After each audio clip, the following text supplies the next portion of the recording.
चलना सीखेगा, अपने अधिकार को लेकर के लड़ना सीखेगा, तो हम लोग इसी चीज को लेकर के संघर्ष करते हैं, इसी बात को लेकर के संघर्ष करते हैं। लेकिन सबसे ज्यादा झूठ कौन बोलता है? हमारे लोग बोलते हैं। हमारे लोग हैं कौन? आप लोग बोलते हैं। सबसे अधिक झूठ बोलते हैं।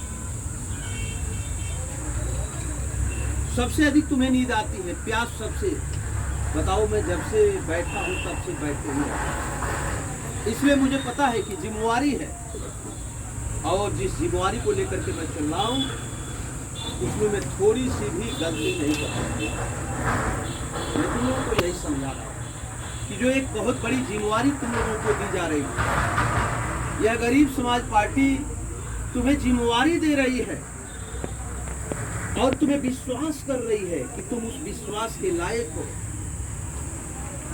ये जो गरीब समाज पार्टी के कार्यकर्ता तुम्हें नेता मान रहे हैं अपना, ये देखो हमारी माताएं बहनें आकर के काफी समय से इस तरह की कोशिश। ये जो गरीब है, जो डोम है, मुसहर है, नट है, धरिकार है, बांसपुर है, पत्थरकट है, आजादी के 76-77 साल बाद भी आज भी मांगने खाने का काम है। आज भी वही झुग्गी झोपड़ी है, आज भी वही फटा कपड़ा है, आज भी वही जल की सुविधा, जो पानी की व्यवस्था। आप देखो, जिंदगी जीने का तरीका बदलने की आवश्यकता है। ये जो जिंदगी है, इसे जीने का तरीका बदलो। जैसे एक व्यक्ति कीचड़ में पूरी तरह से उसमें नीचे गिरा और उसको हाथ पकड़ करके एक व्यक्ति खींच रहा है, तो एक व्यक्ति पूरी ताकत लगा कर खींच रहा है, लेकिन वह व्यक्ति पूरी ताकत लगा के कीचड़ में खींच रहा है। और यहाँ 100 व्यक्ति खड़े हैं, हम पूरी ताकत से खींच रहे हैं और तुम 100 के 100 पूरी ताकत लगा कर खींच रहे हो। हम सोच रहे हैं कि कीचड़ से बाहर निकल कर, और तुम सोच रहे हो कि कीचड़ में से नीचे चले। अंतर है कि नहीं? बताओ। कभी स्वर्ग तुमने देखा? नहीं देखा है। स्वर्ग तुम्हें क्या पता? तुम अपने आप को मानते हो कि हम ही स्वर्ग में रहते हैं। मैं विश्वास तुम्हें दिलाता हूँ, यही कासिमाबाद में कुछ ऐसी मकानें बनी हुई हैं जो स्वर्ग है, और जिसमें तुमको हम हाथ पकड़ कर लेकर चले जाए ना, तो चक्कर आ जाएगा और तुम गिर जाओगे। कहोगे कि मैं कहाँ आ गया। कहोगे साहब, इसमें काफी बाहर तो बहुत काफी गर्मी और धूप है, तो इसमें इतना ठंड है। तो तुम्हें बताना पड़ेगा, ऐसी एक मशीन है जिससे ठंडी हवा निकलती है। वह ठंडी हवा किसको लगती है? अमीरों को लगती है। किसको लगती है? अमीरों को। तुम्हें पूरी जिंदगी में कभी नहीं लगती। कभी किसी ऑफिस में घुसोगे, 2-4 साल बाद, पूरे जीवन में 2-4 बार वह हवा नसीब होती है। लेकिन अमीरों को वो हवा लगती है। लेकिन यह गरीब समाज पार्टी चाहती है कि क्यों हवा अमीरों को ही लग रही है, न ऐसी भी कम से कम एक अच्छा बेहतर कूलर पंखा तो हमारी गरीबों नसीब। हम लोग यही चाहते हैं। ए महाराज जी सुनो, अभी शांति से बैठ जाओ, सुनो, बोलना मत, बीच में बोलिएगा मत, शांति से बैठ। तो ये जो समस्या है, इससे निजात कैसे मिलेगी?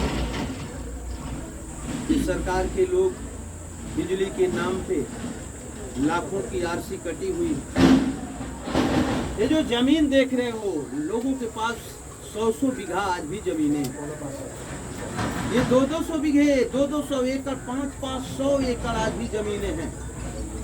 लेकिन हमारे के पास एक बिस्वा जमीन के लिए हम लोग लड़ रहे हैं, लंबे समय से लड़ रहे हैं।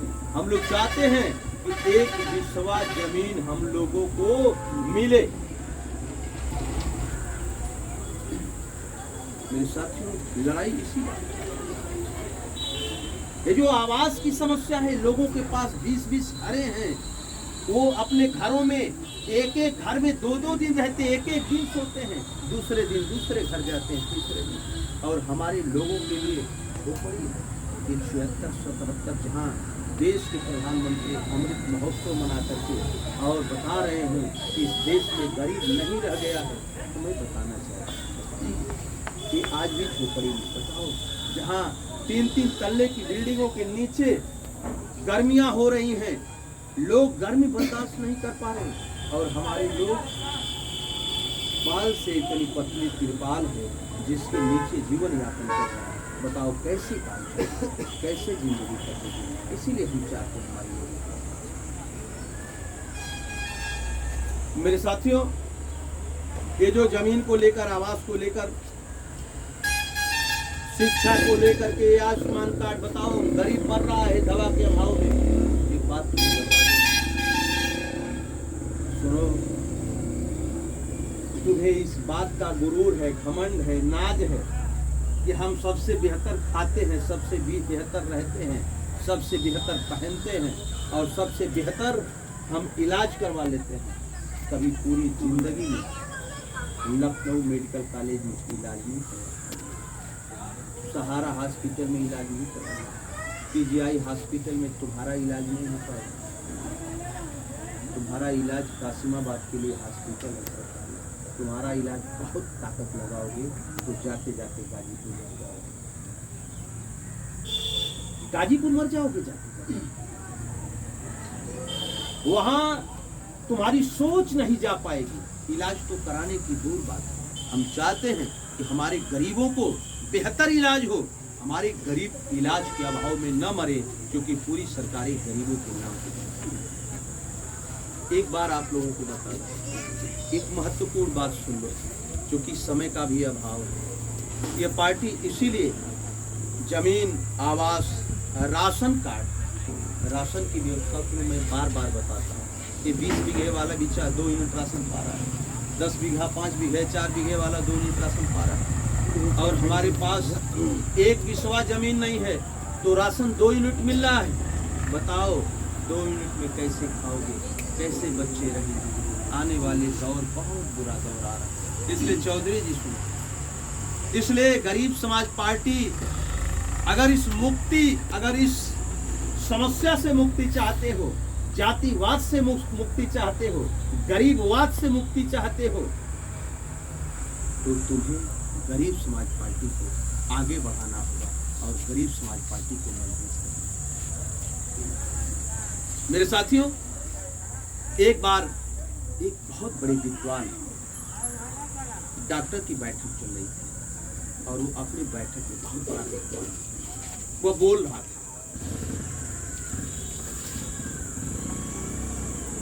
रहा था, नीतू में आ रही। डॉक्टर बोल रहा था, देखो तुम लोग सिर्फ मुंह ताकते हो, सुनते नहीं हो। ये कान को सुनो, कान को खोलो और सुनो, इस कान से सुनो। मुंह से आँख से मत देखो, ये कान से सुनो। डॉक्टर ने कहा, बहुत बड़ा विद्वान डॉक्टर था, तो वह मीटिंग ले रहा था अपने सभी डॉक्टरों और प्रोफेसरों की बैठक में, वो संबोधित कर रहा था। तो संबोधित में उसने कहा कि क्या चाहते हो? ये जितने लोग, सारे लोग पढ़े लिखे लोग हो, चाहते क्या हो? जिंदगी में दो चीज सत्य है। एक जन्म लेना, विधानसभा देखिए, कौन से विधानसभा?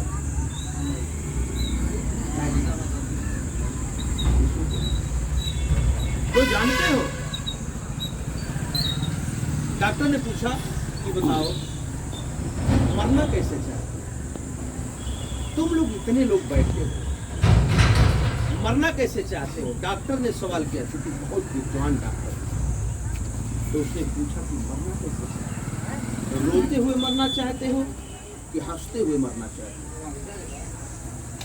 तो लोगों ने कहा, जो उस बैठक में बड़े बड़े विद्वान प्रोफेसर बैठे थे, तो उन सबों ने कहा हम लोग हंसते हंसते मरना चाहते हैं। तो उसने कहा ये गलत बात, तुम्हारे बस की बात नहीं। हंसते हंसते तुम हंसते हंसते कभी मर ही नहीं पाओगे। जब तुम मरोगे तो तुम्हें रोना होगा। जब तुम मरोगे तो क्या कहा तुम्हें, तो कहा सर हम नहीं रो सकते, क्यों, हम लोग सेवा करते हैं। गलत है, तुम रोगे जिस दिन मौत तुम्हारे सामने खड़ी होगी तुम्हें रोना पड़ेगा। तो कहा कैसे सर, कहा उसने कहा कि देखो मैं अपने हॉस्पिटल, जो बड़े हॉस्पिटल में सरकारी डॉक्टर प्रोफेसर था, वो इलाज कर रहा था। इलाज के दौरान बड़े बड़े लोग वहाँ पे, बहुत बड़े बड़े लोग, अरबोपति बड़े बड़े लोग उस हॉस्पिटल में इलाज कराने जाते। तो एक 70 साल का व्यक्ति, इलाज उसका भी चल रहा था, सबका इलाज चल रहा था, लेकिन उस डॉक्टर को पता था कि अब ये 2 दिन बाद मरेगा। क्या 2 दिन बाद मरेगा? तो उसे भी पता था, क्योंकि डॉक्टर ने कहा कि आपकी स्थिति काफी नाजुक है, तो रो रहा था।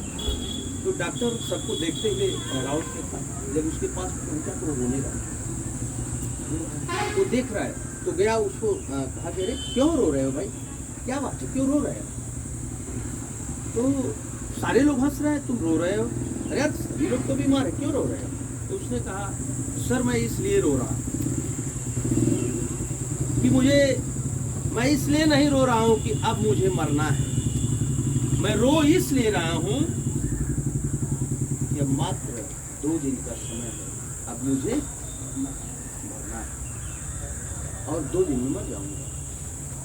लेकिन मरने की बात नहीं है, मुझे पता है कि मरना तो है, लेकिन सवाल बस एक बात का है कि पूरी जिंदगी की सुई एक बार चक्कर ले रही है। क्या कर रही है चौधरी? सुई को देखा है कभी?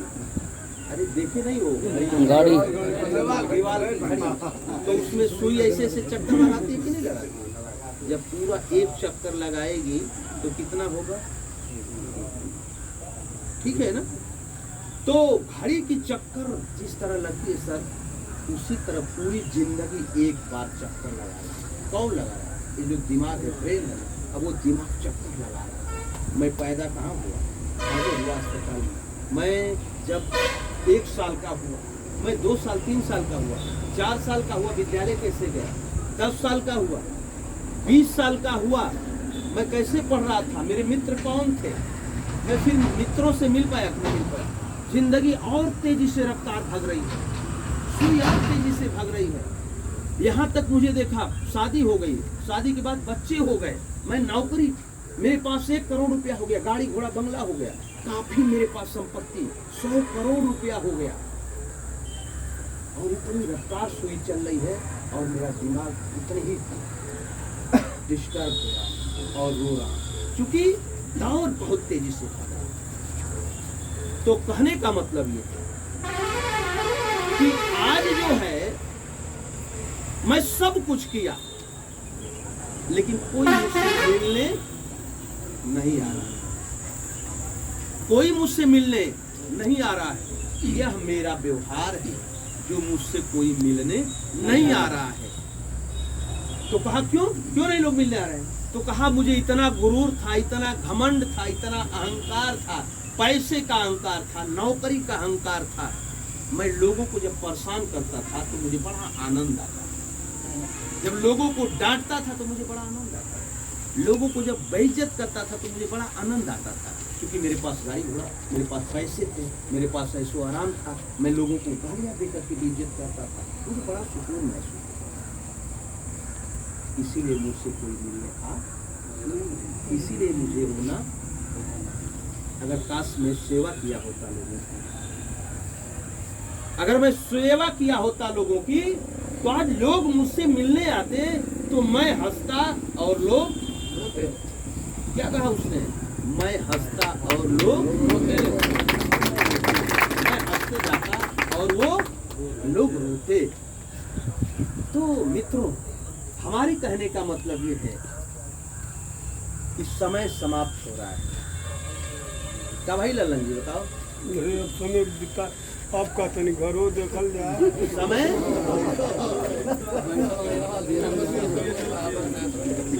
चौधरी जी बात समझ में आई? क्या समझ में आ रही है? समय बताइए। हमारे क्या नाम है? हमारे जमालू जी के साथ घटना घटी, इनका लड़का एक्सपायर हुआ, उसकी हत्या हुई। हमारे मनोज प्रभारी जी हम लोगों को लाइन पे, हम लोग सारे नेता हमारे, हम लोग आने के लिए सोच रहे हैं। तो ये कहे कि साहब को बुलाऊं, तो कुछ नेताओं ने कहा नहीं नहीं नहीं, साहब को क्या बुलाएंगे, हम लोग खुद ही लड़ेंगे। तो स्थिति ये आई कि कुछ नहीं कर पाए, उल्टे इन्हीं को उसकी सजा भी भुगतनी पड़ी। अगर गरीब समाज पार्टी नहीं होती तो हालत खराब हो जाती कि नहीं होती। थाने में हम लोग पहुंचे इनके लिए, सारे नेता, इंस्पेक्टर बैठा करके चाय पानी पिलाए कि नहीं, चाय पिलाए। इन्होंने कहा सर, हमने कहा देखो, इंस्पेक्टर से कहा बात करो, उस थाने में बात करो। वो थाना वाला कह रहा है इनके ऊपर, वही गुजरात में, सूरत गुजरात। हमने इनको भेजा, तुम जो जातिवाद करते हो ना, बहुत तुम्हें जातियों में बहुत बड़ा घमंड है ना, बहुत बड़ा अहंकार है जातियों में ना, उनको मैंने भेजा था। और उनको रिसीव हमने कहा कि तुम जाओ और तुम्हारी सारी व्यवस्था लोग करेंगे। आओ जो मानो जी, इंस्पेक्टर बात किया वहाँ से, मैं भेज रहा हूँ सम्मान के साथ, और वहाँ से तुम भी भेजना।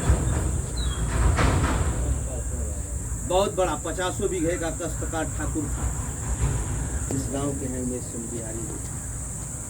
हमने उसको फोन किया, कहा नेताजी प्रणाम, भाई क्या हाल चाल, सर आदेश करिए हमारे लिए, क्या आदेश है, आपका फोन आ गया। हमने कहा सुनो, हमारे पार्टी का एक कार्यकर्ता जा रहा है और मजबूरी में है, उसका सम्मान करिएगा, और सम्मान के साथ उसका काम जाएंगे, आप उसको रिसीव करेंगे, लेकर जाएंगे, आएंगे और उसको किराया भाड़ा के साथ ले आकर के बैठेंगे।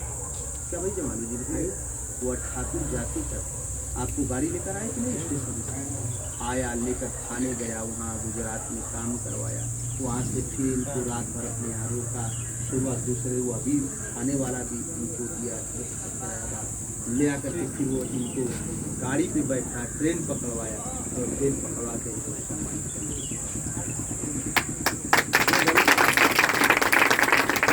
तो मैं यही कह रहा हूँ तुम लोगों से कि संभल जाओ, अभी भी वक्त है, समझ लो, अभी भी वक्त है, संभल जाओ। अशोक, आने वाला दौर जो आ रहा है ना,